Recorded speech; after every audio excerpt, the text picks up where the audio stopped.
Hola, hola, ¿qué tal? ¿Cómo están ustedes? Soy Ana María y los invito a un nuevo programa de Hablemos de Salud. Como siempre, con los mejores profesionales del hospital público y también de reconocidas entidades. Les cuento algo, que el hospital es público pero no gratuito, porque lo pagamos todos los argentinos a través de nuestros impuestos. Por eso debemos exigir una buena atención. Y siempre haciendo medicina preventiva. ¿Para qué? Para llegar al hombre sano, para que éste no se enferme. Bien, Gustavo Ríos, ¿estás por ahí? Estamos acá, Ana, y ¿qué te parece si presentamos a nuestros invitados en el día de hoy? Bárbaro. Nos visita la doctora Susana Calero, psiquiatra, médica legista, presidente del capítulo Juego Patológico y Adicciones Comportamentales de APSA. También está con nosotros el doctor Ricardo Russo, médico reumatólogo, jefe del Servicio de Inmunología y Reumatología del Hospital de Pediatría Garrahan.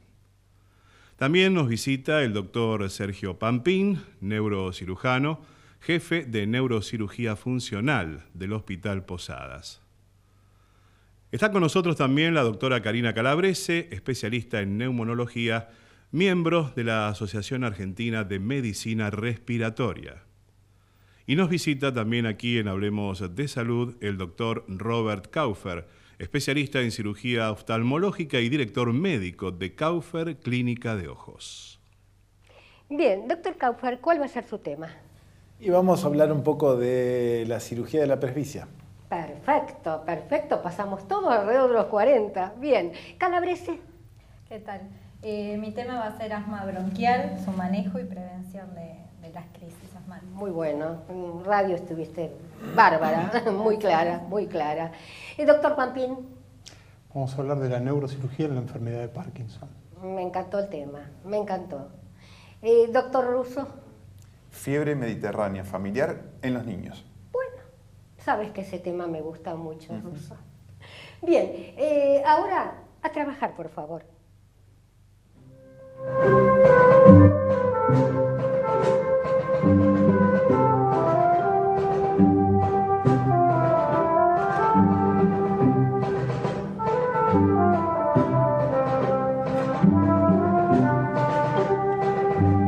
Aquí y Ahora Producciones presenta Hablemos de Salud.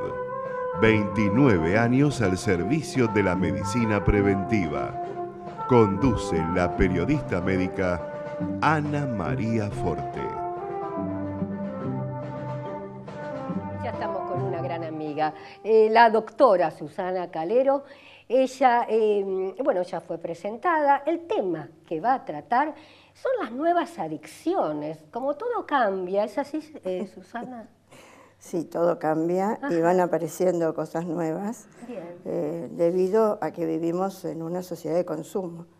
Pero a veces no solo de sustancias, que son las viejas adicciones que conocíamos, las adicciones llamadas a sustancias, donde teníamos que ingerir una sustancia. Las famosas drogas peligrosas, el alcohol, el tabaco, que luego fueron incorporadas porque socialmente siempre fueron mejor aceptadas. Pero ya esas no son las únicas adicciones, los únicos elementos que nos van esclavizando y que nos pueden llevar a trastornos en la salud. Ya desde el siglo pasado nos avisan los autores que vamos a encontrarnos en este siglo, que ya no es tan nuevo, tiene 18 años, que es las adicciones sin sustancias o comportamentales, donde el uso de conductas genera una repetición de esas conductas porque lo que usamos como objeto y sostenemos como conducta nos dan placer. Y si estimulamos el centro de placer, queremos repetir esa conducta para volver a obtener placer. Más o menos como lo que pasaba antiguamente con las sustancias, o actualmente con las sustancias. Las dependencias, ¿no? Exacto.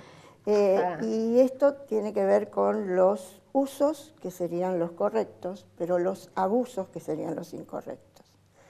Y uno se pregunta, ¿y qué son las nuevas adicciones sin sustancia?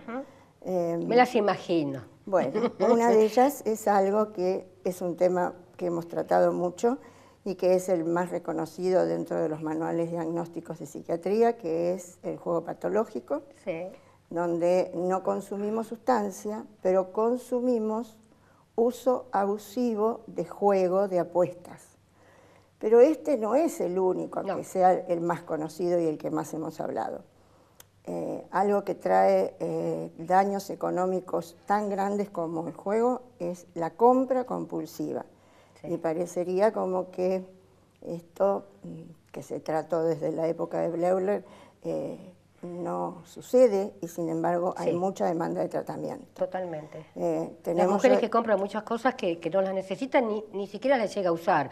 También que hay que tener dinero y también pueden hasta vender la casa o el coche del marido, ¿no? Bueno, se hipotecan, se venden propiedades y se embargan los sueldos, porque este es el tema. Los créditos terminan generándote pérdidas importantes. Y por ejemplo, una adicción a los cuerpos muy torneados. La famosa vigorexia, o sea, el complejo de Adonis, llamado así, que tiene ese la compra predomina un poco más en la mujer, pero este predomina más en el hombre, donde en algún momento es lo opuesto a la anorexia, ¿no es cierto? En algún momento se ven como que no tienen musculatura y necesitan aumentar. ¿Y cómo se haría esto? Y bueno, son también pacientes que necesitan una esclavitud del gimnasio. Me levanto, voy a trabajar, en el horario de almuerzo voy a un gimnasio cerca del trabajo y no veo la hora de terminar el trabajo 5, 6, 7 de la tarde para ya ir en un horario prolongado de 3 horas. Y también anabólicos, ¿no es cierto? Para tener exactamente. músculos, unos, ¿no? ¿Y qué me podés contar de la computadora, el celular? Bueno, eso me pone muy mal, porque que tuvieron que poner en la calle lucecitas rojas para decir no cruce porque lo va a llevar por delante un coche, ya es lo último. Y tenemos ahora el semáforo en el piso. Exacto, es lo que estoy diciendo. El celular no se suspende en el cruce de la calle. Y en más de una oportunidad, en el Obelisco yo he visto gente agarrarlos así de atrás porque con esas lucecitas rojas cruzan igual. Exactamente. Bueno, ese es el uso de TIC, o sea, TIC, Tecnología de la Información y la Comunicación. Bien. Computadora, a través del uso de Internet, los juegos en red y el famoso uso del celular, que es no es una sustancia, pero te diría que así como el que fuma no puede salir sin el paquete de cigarrillos o acostarse si no tiene el primer cigarrillo para la mañana siguiente, nosotros no podemos salir sin el celular porque nos sentimos como perdidos, como que vamos a quedar desconectados y hasta hoy es cierto que es una herramienta de trabajo porque es el celular que nos permite ya usar computadora. ¿Cómo trabajábamos? Ahora parecen todos obstetras, digo yo. Bueno. Porque realmente todos tenemos actividad, de los que estamos acá, profesional, ¿no es cierto? Pero ¿hay alguna profesión que te tenga todo el tiempo con el celular? O sea, es una dependencia que tenés que decir dónde estoy cada momento. Yo eso no lo puedo entender. Bueno, antes el paciente venía en su turno o te llamaba en el horario del consultorio y le pedía a la secretaria si podía hablar con vos. Claro. Ahora tiene tu celular, te manda un WhatsApp, ¿puedo hablar? ¿La puedo llamar, doctora? No. ¿Me puedo comunicar? Y todo es ya. Pero esto es realmente la adicción. Esta situación de la adicción a la inmediatez. Todo lo necesito ya. Y esa es parte de la necesidad del adicto. Se me baja la dosis, si estoy hablando de sustancia en sangre, y necesito reponer la dosis ya. No tengo algo y lo necesito tener ya. Quiero comunicarme y necesito comunicarme ya. Por otro lado, hasta con los chicos chiquitos, las mamás le dan un celular porque de esa manera, bueno, eso es para que jueguen, ¿no es cierto? Para que no las molesten. Exacto, con porque los esa jueguitos. Es la realidad. Y en el otro caso, para que las llamen cuando salen del colegio, cuando llegan a tal lugar, por las medidas de inseguridad y de temor. No. Todo le damos un motivo, pero estamos abusando de la palabra también adicción, ¿no es cierto? Porque no todo es una adicción. Tenemos que ver que antes de la patología adictiva está el uso abusivo. Bien, ¿cómo lo solucionamos? Yo creo que poniendo tiempo. Hay restaurantes que te dicen, hay una mesa de entrada y paga menos si dejan todos el celular en un lugar. Bien. Y esto sería una buena medida para que nos comuniquemos. En la escuela no puede haber celular. No puede. Claro, pero yo doy charlas en las escuelas como prevención de estas cosas y los mismos docentes que están cuando vamos a trabajar con los alumnos nos dicen, nosotros le mandamos todo a través del celular. Bueno, estamos promocionando el celular. Entonces estamos usando la tecnología, pero tal vez de una manera rápida, cómoda, para que no pierdan tiempo, no copien qué es lo que tienen que hacer, le mandamos la tarea. ¿Podrá ser positivo? Y el tiempo yo creo que nos va a ir marcando las consecuencias. Yo pienso que tienen problemas oftalmológicos, problemas de columna, problemas de concentración, artrosis o artritis en los dedos van a terminar. Yo no le veo solución. Y sería bueno que psicólogos y psiquiatras se dediquen a eso. Genial, me quedaría horas, Susana, charlando con vos, sabés que te aprecio mucho y sos muy clara. Pensá a ver que podemos hacer un programa especial, a ver si le buscamos la vuelta. Bien, por favor, Gustavo, ¿estamos en la radio? Estamos en la radio, Ana, y le contamos a la audiencia que Hablemos de Salud. Nos pueden escuchar en AM 1220 Ecomedios todos los martes al mediodía, esto es a las 12. Y también a través de www.ecomedios.com.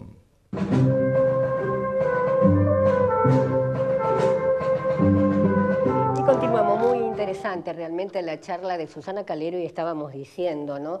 Cuando comenzamos hace muchísimos años, bueno, la peor adicción era el cigarrillo. Yo pienso que año a año es para infartarse. Y ya estamos con un gran amigo también, 29 años. Allá lejos, 10 años estuve en el Hospital de Pediatría Juan P. Garrahan, el cual guardo un amor especial porque yo sé que soy lo que soy gracias al Hospital de Pediatría Juan P. Garrahan.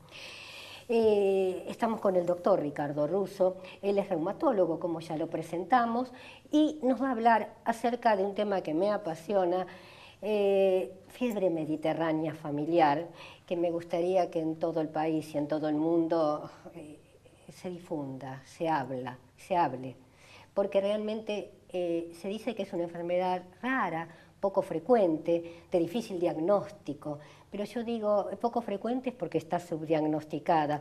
¿Es así, Russo?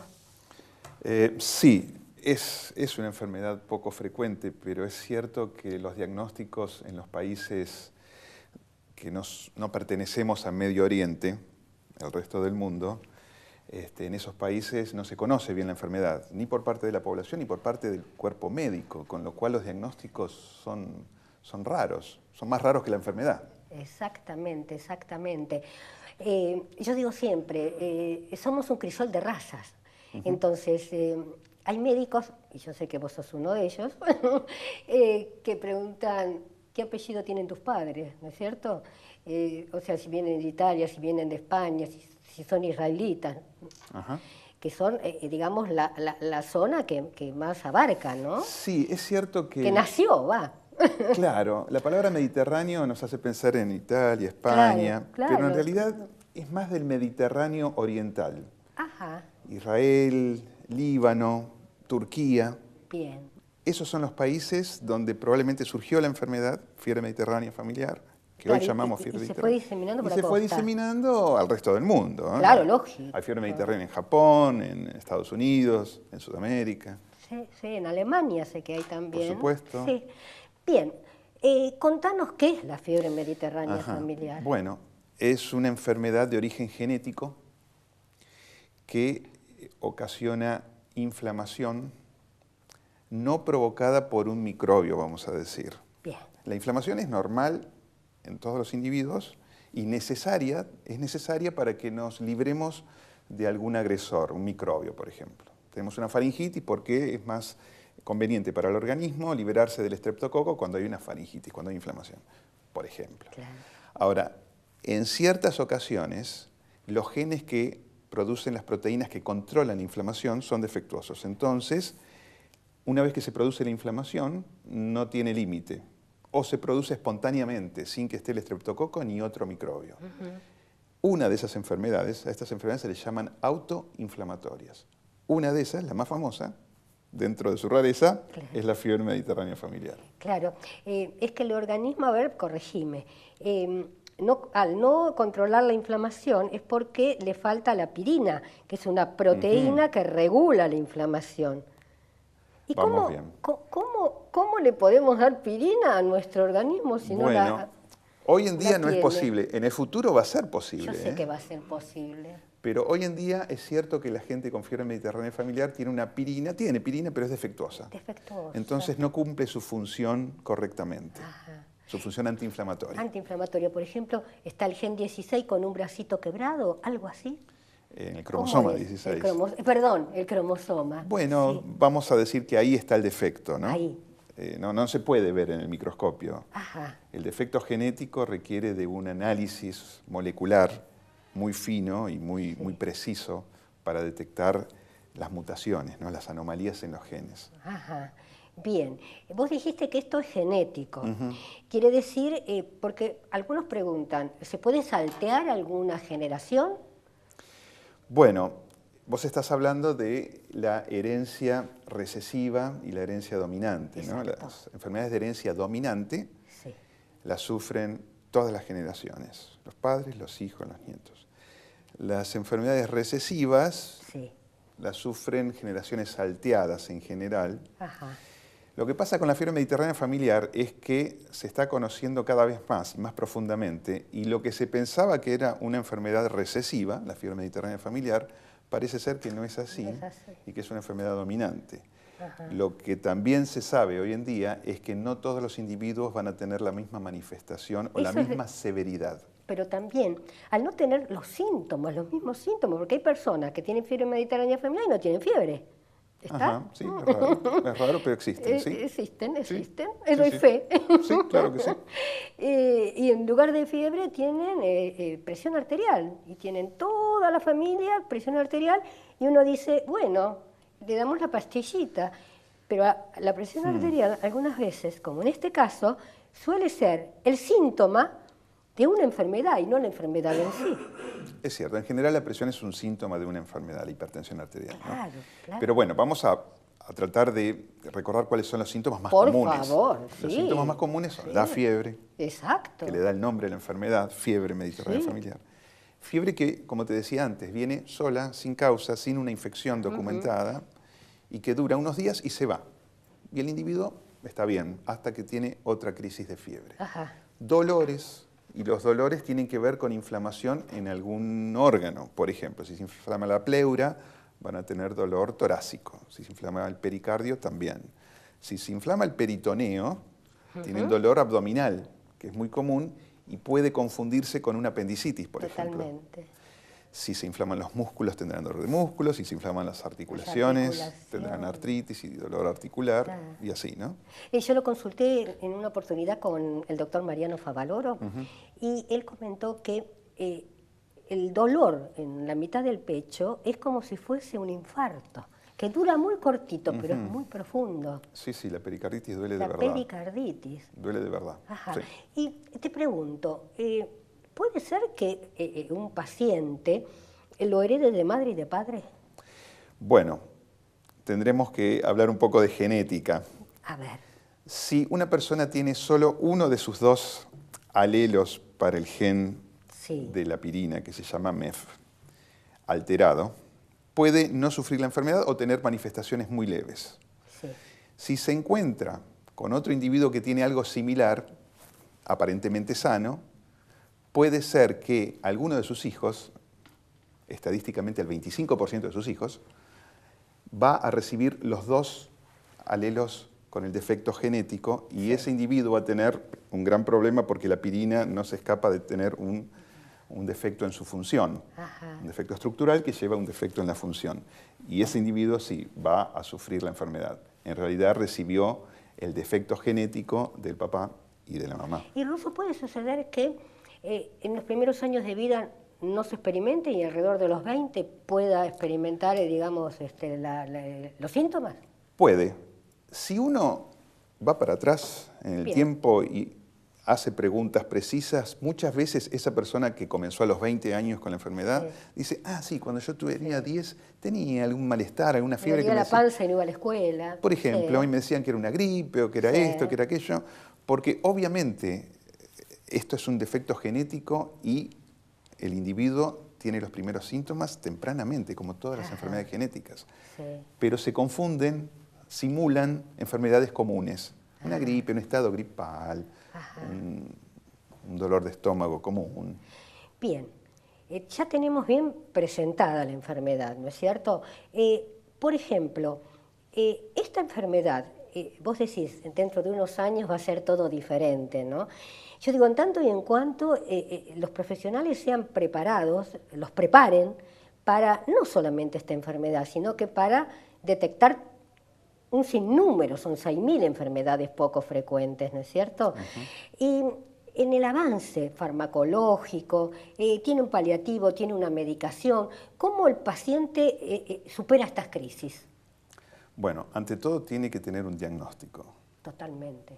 Sin diagnóstico no las va a superar, va a tener una tras de otra porque nadie le va a dar colchicina. No se le va a ocurrir a nadie. A nadie, porque nadie va a pensar en fiebre mediterránea hasta que alguien tenga la idea, ¿no? Exacto. Por eso el profesional tiene que tenerlo en la lista de diagnósticos diferenciales de un niño con fiebre a repetición. Tiene que estar en esa lista. La colchicina es una medicación antiinflamatoria que previene, evita la aparición de las crisis febriles y de dolor en el 95-98% de los casos. Así que es muy buena. Es barata, no es dañina, es bastante bien tolerada y previene la aparición de síntomas y de complicaciones a largo plazo en más del 90% de los individuos con fiebre mediterránea. Que sería la mediterránea. amiloidosis que ataca el riñón, ¿no es cierto? Los riñones. Entre otros órganos. Entre otros órganos. Bien, me están diciendo que llegó a su fin, pero ya hace rato. Pero yo me quedaría horas, pero esta pregunta te la quiero hacer. En cuanto, ¿cómo es el pronóstico, ¿no es cierto?, para un enfermo que padece? Muy, muy bueno. Una vez que está diagnosticado y recibiendo colchicina, excelente. Una vez que tiene la colchicina. Excelente la nota, Ricardo. Vos sabés que yo te quiero mucho y que sos, para mí, realmente uno de los mejores profesionales reumatólogos, y que me perdonen todos mis amigos en cuanto a niños, ¿no es cierto? Y por eso estás donde estás. Bueno, muchas gracias por estar acá. Bien, Gustavo Río, ¿tenemos web? Tenemos página web, Ana, es www.hablemosdesalud.com.ar y también tenemos email, donde se pueden comunicar con nuestra producción, hablemosdesalud@hotmail.com.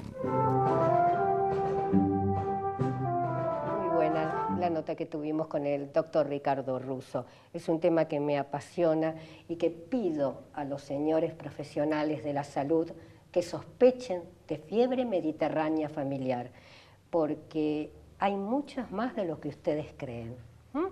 Bien, ya estamos con el doctor Sergio Pampín y va a hablar acerca de la neurocirugía en el Parkinson.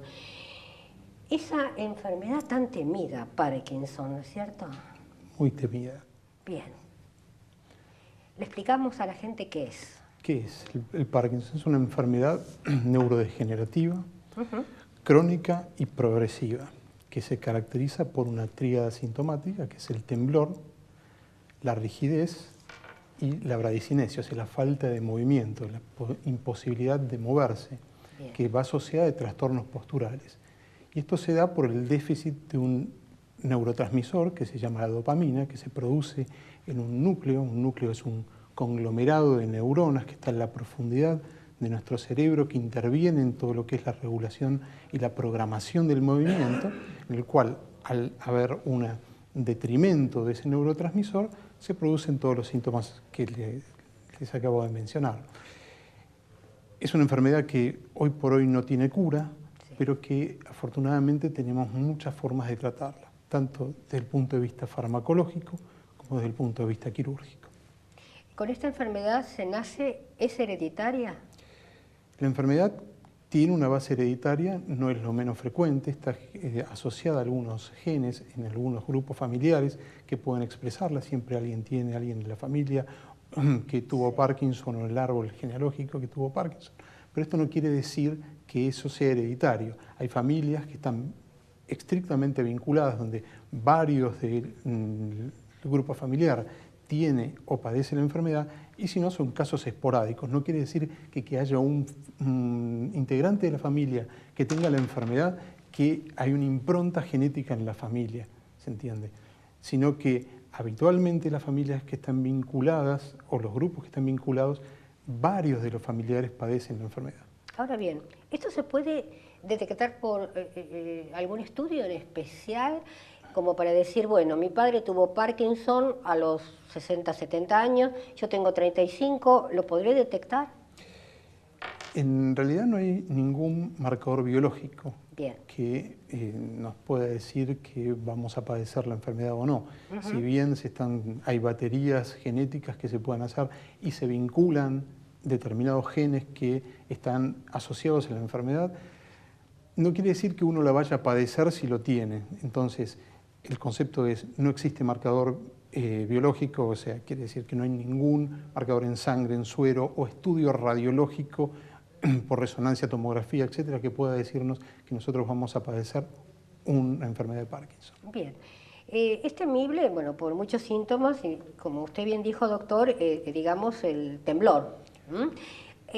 Yo sé que hay algo que en este momento se está practicando en el Hospital Posadas, que es una, digamos, esperanza, ¿no?, para las personas que tienen Parkinson. ¿Nos puede explicar de qué se trata? Bien, pero antes les digo una cosa. ¿Cómo que no? La gente vincula la enfermedad de Parkinson con el temblor, y solo el 80% de las personas que padecen Parkinson tienen temblor. Puede tener rigidez. La enfermedad puede debutar con rigidez, lo que se denomina un síndrome acineto rígido. Entonces, dicen, estoy rígido, yo no tengo Parkinson, porque no tengo temblor, pero no es así. No es así. Es importante que la gente reconozca esto como para que consulte, para que consulte rápidamente. Bien. Y con respecto a su pregunta, sí estamos generando ya desde el año 2010 un programa de cirugía de Parkinson en el contexto de una unidad neurofuncional que se ha generado con una unidad de movimientos anormales, que no solamente trata la enfermedad de Parkinson, sino que trata todos los aspectos de todas las enfermedades con alteración del movimiento. Yo realmente no lo sabía, yo lo leí en el diario y dije, ¿cómo en un hospital se está haciendo esto? Porque digamos que en la parte privada algo ya había escuchado. ¿Por qué no se divulga? Bueno, hemos trabajado mucho en eso. No tienen la culpa ustedes, perdón, yo digo nosotros. Afortunadamente el hospital tiene un grupo muy importante de prensa y comunicación que se ha ocupado de trabajar en este aspecto, y lo que ha hecho que de las 270 consultas que hemos tenido en el año 2010, hemos llegado a 14.500 pedidos de consulta en los primeros 6 meses de este año. Esto se debe a que, por lo que tenemos entendido, es la única unidad pública que trabaja gratuita. En realidad lo que usted dice, la salud no es gratuita. O sea, en el imaginario popular probablemente la gente vincula la gratuidad con el hospital público, siempre la salud pública la paga alguien, como usted bien dijo, pero le decía, tenemos consultas que van desde la comunidad latina en Nueva York hasta Tierra del Fuego. Por lo tanto, es un trabajo que comenzó a divulgarse y hoy por hoy realmente tenemos un gran problema para poder satisfacer toda la demanda que estamos teniendo. Bien, ¿cómo son los resultados? Y se abre una esperanza bastante importante.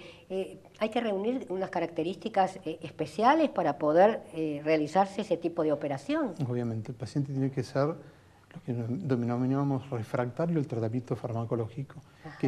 ¿Qué es refractario al tratamiento farmacológico?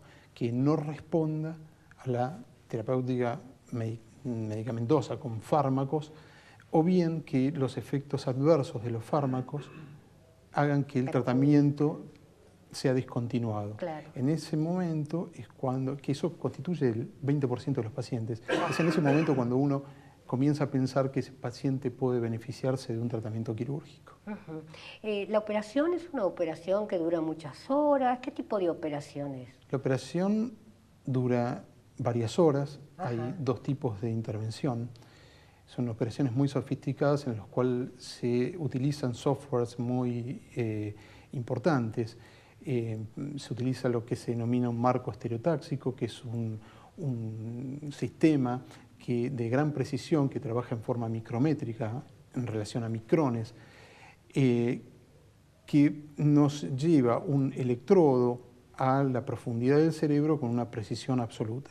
Y esto está guiado por un sistema de reconstrucción tridimensional cerebral en el cual a partir de imágenes de tomografía y resonancia se generan estructuras tridimensionales que permiten, digamos, programar toda la cirugía y la bajada de nuestros electrodos y un software de microregistro que nos permite, con electrodos que son finitos como un pelo que vamos introduciendo en el cerebro, censar todas las estructuras neuronales y producir una imagen de reconstrucción tridimensional eléctrica.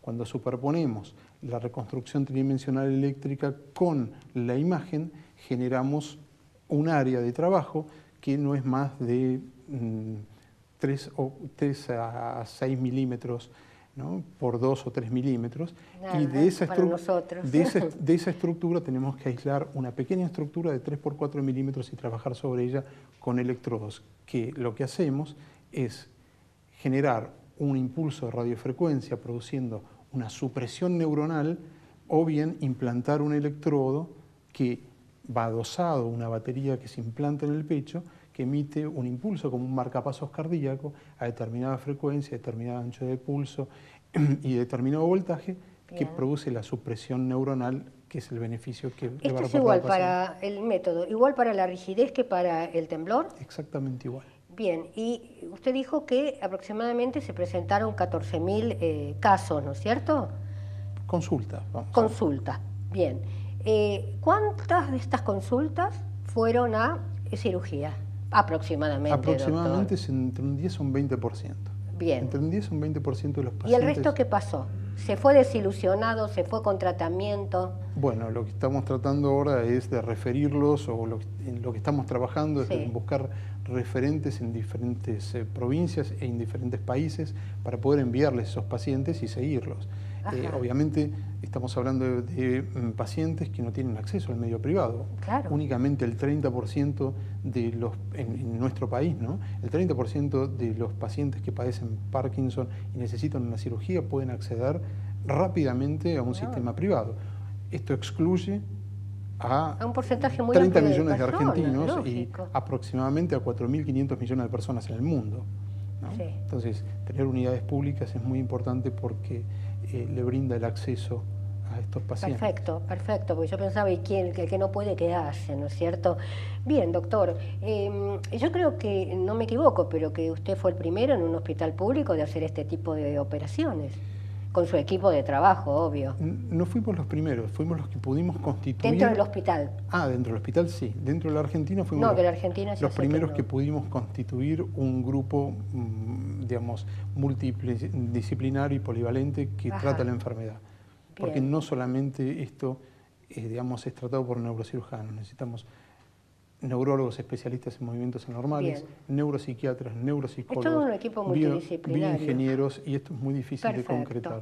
Doctor, ha sido un gusto hablar con usted y de un tema que nunca lo habíamos tocado. Así que lo felicito, doctor. Bueno, muchísimas gracias, el placer. Bien, Gustavo Río, ¿tenés algo para comentarnos? Sí, le decimos a la gente que estamos también por Facebook. Allí nos encuentran en 2 direcciones. Hablemos de Salud Ana María Forte, y para los que están interesados en el tema de fiebre mediterránea familiar, nos ubican en Fiebre Mediterránea Familiar, Pacientes y Familia.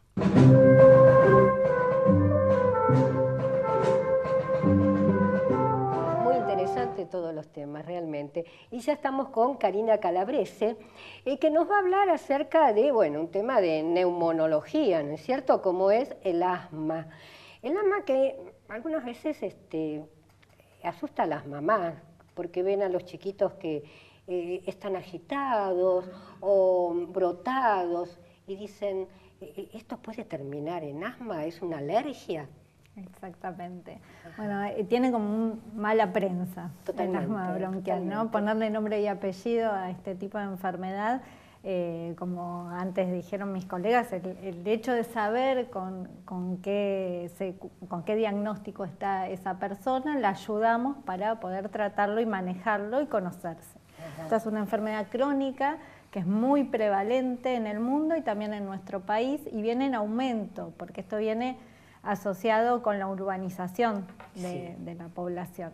Así que es bastante frecuente y es importante poder, como decís vos, poder conocer que uno padece esta enfermedad. Bien, ¿esta enfermedad tiene crisis?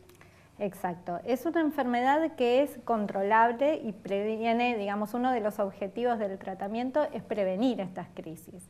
Cuando uno habla de asma, trata de llegar a un nivel de control en el cual no haya crisis posible, entonces, y aprender a manejar cuando comienzan las crisis, no llegar a crisis severas. Y por ejemplo, ¿tiene algo que ver una crisis con un problema que esté atravesando el chico, que nació el hermanito, que se mudaron, que fallecieron los abuelos o el abuelo? No voy a ser tan dramática. Bueno, hay factores que uno tiene que controlar para no llegar a esas crisis. Uno del más importante es el manejo de los síntomas. Tener controlados los síntomas es una forma de prevenir las crisis. Y después hay factores desencadenantes que pueden tener que ver con el estrés emocional, que puede ser por una alegría o por una tristeza. Hay en algunos casos que se puede desencadenar por el ejercicio. El factor desencadenante más frecuente son las infecciones virales, por eso es importante que tratar el tema de vacunación en esta población. Y después cada uno va conociendo sus factores desencadenantes, sobre todo otros que tienen que ver con los factores climáticos, la primavera, los cambios de clima, es una época frecuente de crisis y no están con un buen tratamiento, y los ácaros que se encuentran en el polvo, en la humedad. Por eso es conveniente, por ejemplo, que la habitación de un chico con alergia, ¿no? Y más asmático, que no tenga alfombras, cortinas, muñequitos de peluche, ¿no? Exacto. Nada que perjudique. Evitar todo lo que acumule polvo, entonces se sugiere que no tengan alfombras, peluches, las frazadas, las cortinas, lavarlas una vez por mes, ponerlas al sol. Y importante también que no estén expuestos al humo del tabaco, que es totalmente otro factor malo para todo. Y Karina, ¿es fácil de detectarlo? Bueno, esta enfermedad en general tiene una predisposición genética. Se trata de, los síntomas más frecuentes son la agitación, la disnea, lo que decimos nosotros, las sibilancias, el chillido, el silbidito que se escuchan sobre todo a veces a la noche, tos, expectoración, en un marco que uno tiene algún antecedente genético de familias que tienen enfermedades respiratorias o atopía, alergias.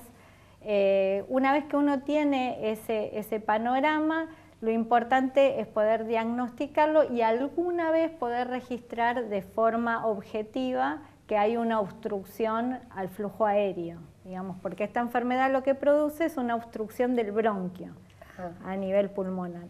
Entonces uno lo puede demostrar a través de una espirometría, que es un estudio sencillo en el que sopla y se mide la capacidad respiratoria y ahí se puede dejar de manifiesto esta dificultad. Hace muchísimos años se usaba una bolsita de papel, esos gruesos marrones, pero bueno, ya es que existe un aparato especial, ¿no es cierto? Bien, la primera crisis se puede dar en la niñez, en la adolescencia, en estado adulto. Bueno, esta es una enfermedad que es variable en la misma persona y en el tiempo, y si bien la mayoría puede tener síntomas durante la infancia, se pueden presentar por primera vez en la edad adulta o en la adolescencia, ante determinadas situaciones. Así que no tiene un patrón, digamos, de edad para presentarse la crisis, sino que las crisis se presentan más frecuentemente en las personas que no tienen un buen tratamiento de control. Yo recuerdo que antiguamente los chicos asmáticos, los muchachitos, no hacían el servicio militar, o sea, estaban limitados para. ¿Actualmente pasa lo mismo? No, el objetivo del tratamiento del asma es que tengan una vida normal, adecuada, que hagan actividad física. De hecho, hay muchos deportistas de alto rendimiento que son asmáticos, o sea, ese es uno de los objetivos, no tiene que ser una limitante.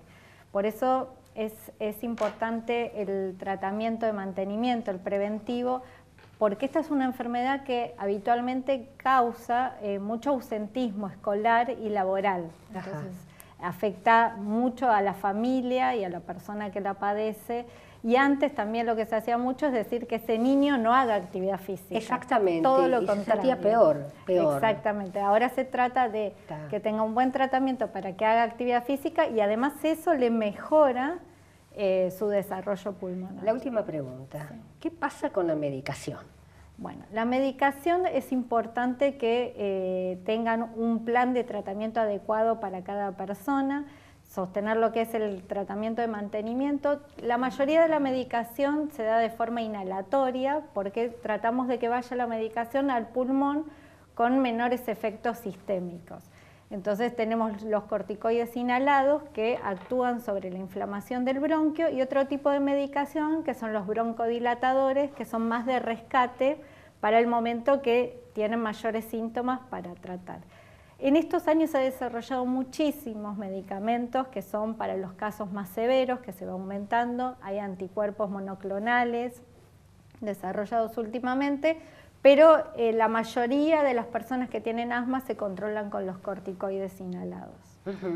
Yo ejercí 14 años de maestra jardinera y cuando yo veía a los chiquitos con cara de luna, ya los conocíamos las maestras, digo, acá hay corticoides, hay que ver de regularlo porque tenían 4 añitos. Con respecto a los inhalantes, ¿por qué hay tanto prejuicio? Bueno, hay muchos mitos sobre el uso de los aerosoles. Esto de que generan adicción, de que pueden hacer mal al corazón. Los aerosoles tienen diferentes tipos de medicamentos. Hay los corticoides inhalados, los broncodilatadores, vienen en aerosoles o en polvo para inhalar. Y esto lo que trata de hacer es hacer que la medicación llegue al órgano blanco, al pulmón, con menores efectos sistémicos y no tiene ningún tipo de adicción. Al contrario, si no usar la medicación de mantenimiento pone más en riesgo para poder hacer crisis asmáticas o exacerbaciones. Hay que enterrar todos esos mitos, ¿no es cierto? Porque la medicación sabemos que cada día van sacando mejores medicamentos y que lo sepan regular, que la madre entienda que no puede estar con el inhalante cada momento, porque después vamos a hablar dentro de poco con la doctora Calero, ¿no? Adicción a los medicamentos. Sí, esto sí tienen, lo que es importante en el tema de los medicamentos también es el tema de la técnica inhalatoria, porque muchas veces se le aumenta el medicamento, se le da los corticoides orales y no se revisa cómo hace la medicación. Es muy importante en el asma el automanejo. Bien, me quedaría ahora charlando con vos, pero ya hace como 5 minutos que me hicieron señas y yo no veo. Bien, ahora sí, vamos directamente a un corte.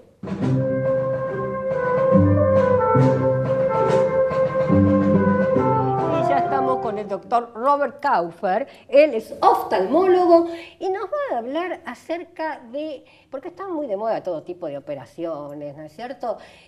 Pero esto es magnífico, escúchenlo. Va a hablar acerca de la operación de presbicia, porque antes no había. Doctor, antes había la operación para la miopía. Había operación para miopía, había operación para hipermetropía, astigmatismo. Bien. Hoy existe, se agregó, se fueron agregando, como decís vos, un poco distintas subespecialidades, y una de ellas es hoy en día la posibilidad de poder solucionar quirúrgicamente la presbicia, ¿no? O sea, ahí, por supuesto, como en todo, uno va de menos a más. Empezamos por el anteojo, después existe la posibilidad del lente de contacto, y después existen las distintas técnicas quirúrgicas para poder, principalmente lo que uno busca es evitar la dependencia del anteojo, ¿no? Ajá. Doctor, por ejemplo, la presbicia es cuando uno empieza que ve acá, que ve más para allá y ya el brazo no le da más. Exacto, cuando ya el largo del brazo no alcanza es porque ya hay que recurrir y ya podemos poner el sello de presbicia, y eso generalmente empieza a los 40, ¿no? Donde uno empieza gradualmente a alejar las cosas, a necesitar mucho más luz. Y bueno, uno busca justamente corregir eso y evitar esa dependencia de que si no tengo el anteojo, ¿qué hago, no? ¿Qué hago? Y doctor, la presbicia, la miopía, perdón, la persona miope no tiene presbicia. ¿Por qué motivo? Claro, el miope es lo que llamamos el corto de vista, es el que ve a esta distancia, ve bien, y ve bien a esta distancia toda la vida. Lo que pasa es que el que es miope ve mal de lejos. Bien. Entonces, a partir de los 40 o vemos bien de lejos o vemos bien de cerca. Claro. O sea, las dos cosas, hay, digamos, la diferencia grande a partir de los 40 con la presbicia es que ya perdemos la capacidad de enfocar. Entonces, o quedamos enfocados de cerca y vemos mal de lejos, o vemos bien de lejos y mal de cerca. Bien. Entonces, ¿en qué consiste la operación y en qué momento se puede hacer? claro, una de las técnicas para corregir la presbicia es justamente ese cristalino que es el que hasta ahora se encargó de enfocar en el ojo, que hasta los 40 años era una cosa muy elástica y móvil. Ya a partir de los 40 ese cristalino empieza a perder su funcionalidad. Entonces, básicamente lo que uno hace es reemplazar ese cristalino y poner una lente ya multifocal que le permita al paciente no depender de su anteojo, poder ver de lejos, poder ver de cerca, poder meterse en la ducha, ver si es crema enjuague, si es shampoo, poder pintarse, poder leer el diario, contestar un celular o ir a un supermercado, a un restaurante y no tener que depender de ese anteojo. Se abre un mundo diferente, realmente el que lo padece lo sabe, ¿no? Es fascinante, la verdad que hoy pensar que un paciente entra de una manera y sale viendo y no dependiendo de un anteojo, la verdad que es... Aparte, digamos, en un órgano tan delicado, tanto miedo que tenemos, ¿no? El corazón, la vista, o sea, si bien todo es importante, la vista es muy importante. Sí. Ahora bien, ¿cuánto dura la operación de presbicia? Dura más o menos 10-15 minutos. Este tipo de intervención, ¿no? Hay otras intervenciones también, existe el láser que trabaja sobre la córnea también para corregir la presbicia, pero digamos, hoy en día es uno de los que más se está haciendo, es justamente el reemplazo de cristalino, ¿no? Y por ejemplo, cuando se hace la operación, ¿se hacen los dos ojos juntos? Normalmente no. Normalmente hacemos un ojo y a la semana se hace el otro. Es muy excepcional hacer los dos ojos juntos, salvo que haya algún caso, digamos, de riesgo por algún motivo en especial que se hacen los dos ojos juntos. Si no, personalmente yo prefiero hacer un ojo y a la semana. Yo creo que el que se hace un ojo vuelve volando la otra semana, claro, y contento, el otro se lo quiere hacer enseguida porque la diferencia entre ambos ojos es muy grande. Entonces, y aparte uno ya quiere ver bien con los dos, ¿no? Quiere decir, doctor, que no hay un posoperatorio. El posoperatorio, el día de la cirugía suele consistir en alguna sensación de cuerpo extraño, se va a ir con la pupila dilatada, con lo cual el primer día la visión no es muy buena. La enorme mayoría de los pacientes ya al día siguiente recupera la visión y prácticamente pueden hacer una vida bastante normal, ¿no? Bien, por ejemplo, ya sabemos que la presbicia viene alrededor de los 40 y que no nos salvamos. La edad, si es que existe una edad ideal, teniendo en cuenta que se va a colocar un lente intraocular y que debe tener una duración. Son 3 preguntas en una. Sí, en realidad la base de esto está en la motivación del paciente. Sí. Porque hay pacientes que de repente son muy presbitas, usan su anteojo, no les molesta, no tienen necesidad de operarse, y esos pacientes no se operan. Hay gente que de repente trabaja en el campo y están, cuya visión cercana quizás no es muy importante y la verdad que el anteojo les resulta algo poco necesario, entonces deciden no operarse, ¿sí? Pero ya a partir de los 40, donde empieza a haber una dependencia absoluta del anteojo, ya la motivación del paciente es la que manda acá en cuándo me opero o no me opero, ¿no? Hay gente que se opera al poco tiempo porque ya detesta esa dependencia de no poder salir de mi casa sin el anteojo, porque lo que es muy común que suceda es que a partir de los 40 no solamente empiecen a ver mal de cerca, sino que encima se asocia a que ven mal de lejos, claro, ¿no? Entonces, ya ahí cuando uno, si no sale de su casa con un anteojo puesto, está perdido, ya ahí hay motivación suficiente como para que ellos decidan operarse, ¿no? ¿Y la anestesia?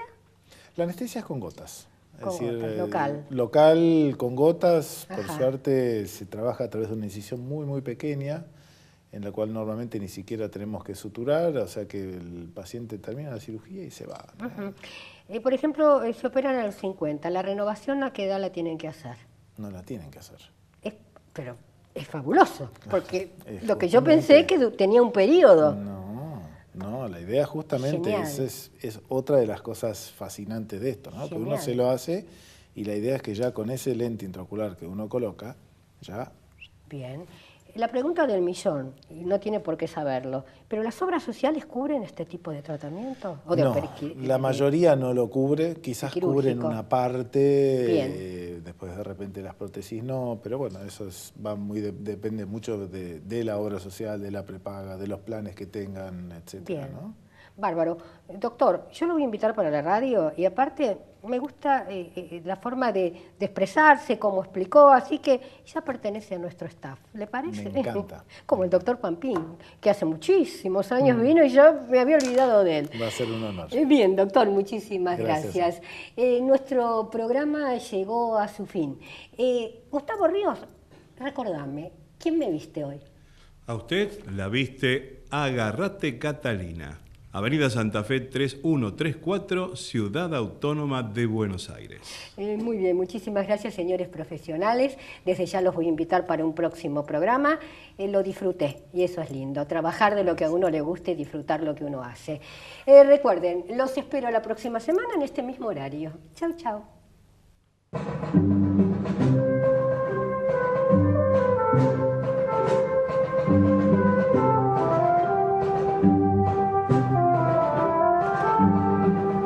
Peina a la señora Ana María Freddy para Peluquerías Pino de Oscar y Julio. Pasaje Busquiazo 3043 Palermo. www.pino.com.ar. Karina Uranga, cosmiatra. karinauranga@hotmail.com. Maquilla a la señora Ana María Look 5D.